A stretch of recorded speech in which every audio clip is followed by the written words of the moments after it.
നമസ്കാരം. മലയാളി വാർത്തയിലേക്ക് സ്വാഗതം. അയോധ്യയിൽ രാമക്ഷേത്രത്തിന്റെ പ്രാണപ്രതിഷ്ഠ ചടങ്ങുകൾ ചില സ്ഥലത്ത് ചില വിമർശനങ്ങൾക്ക് ഇടവച്ചിരുന്നു. പ്രത്യേകിച്ച് കേരളത്തിൽ ഒരുപാട് ആളുകളാണ് വിമർശനം ഉന്നയിച്ചുകൊണ്ട് രംഗത്ത് വന്നിരുന്നത്.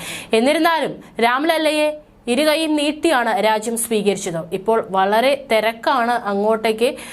പ്രാണപ്രതിഷ്ഠ ചടങ്ങിന് ശേഷം രാംലല്ലയെ കാണുവാനായിട്ട് അല്ലെങ്കിൽ അനുഗ്രഹം വാങ്ങുവാനായിട്ടുള്ള തിക്കും തിരക്കും ബഹളവും.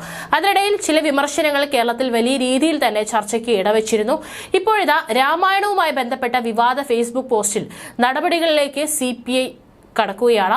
പി ബാലചന്ദ്രൻ MLAക്ക് കാരണം കാണിക്കൽ നോട്ടീസ് അയച്ചു. ഈ മാസം 31-ന് ജില്ലാ എക്സിക്യൂട്ടീവ് യോഗത്തിൽ നേരിട്ടെത്തണമെന്നാണ് നിർദ്ദേശം. രാമായണവുമായി ബന്ധപ്പെട്ട് നടത്തിയ വിവാദ ഫേസ്ബുക്ക് പോസ്റ്റിന്മേലാണ് പി ബാലചന്ദ്രൻ MLAയോട് നേരിട്ടെത്തി വിശദീകരിക്കാൻ CPI ആവശ്യപ്പെട്ടത്. ജില്ലാ എക്സിക്യൂട്ടീവിൽ നേരിട്ടെത്തി വിഷയത്തിൽ വിശദീകരണം നൽകണമെന്നാവശ്യപ്പെട്ട് പാർട്ടി ജില്ലാ സെക്രട്ടറിയാണ് MLAക്ക് കത്ത് നൽകിയത്. വിഷയം ചർച്ച ചെയ്യാൻ ജനുവരി 31-നാണ് ജില്ലാ എക്സിക്യൂട്ടീവ് യോഗം വിളിച്ചിരിക്കുന്നത്.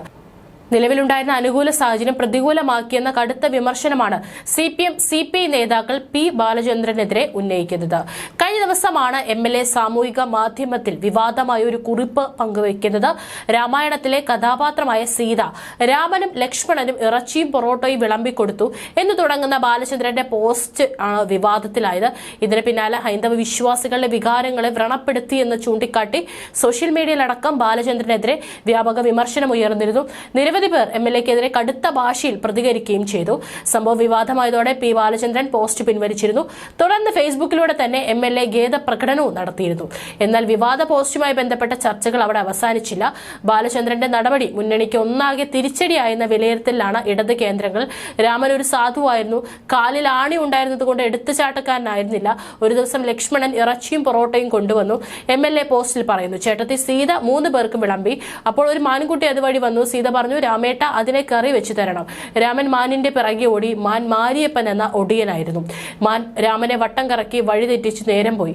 ലക്ഷ്മണൻ ഇറച്ചി തിന്ന കൈ നക്കി ഇരിക്കുകയാണ്. സീത പറഞ്ഞു, ഇടാ തെണ്ടി, നക്കിയും നോക്കിയും നിൽക്കാതെ രാമേട്ടനെ പോയി നോക്ക്, എട്ടും പൊട്ടും തിരിയാത്ത അദ്ദേഹത്തെ കൊണ്ടുപോവാ എന്നായിരുന്നു പോസ്റ്റിൽ പറഞ്ഞിരുന്നത്.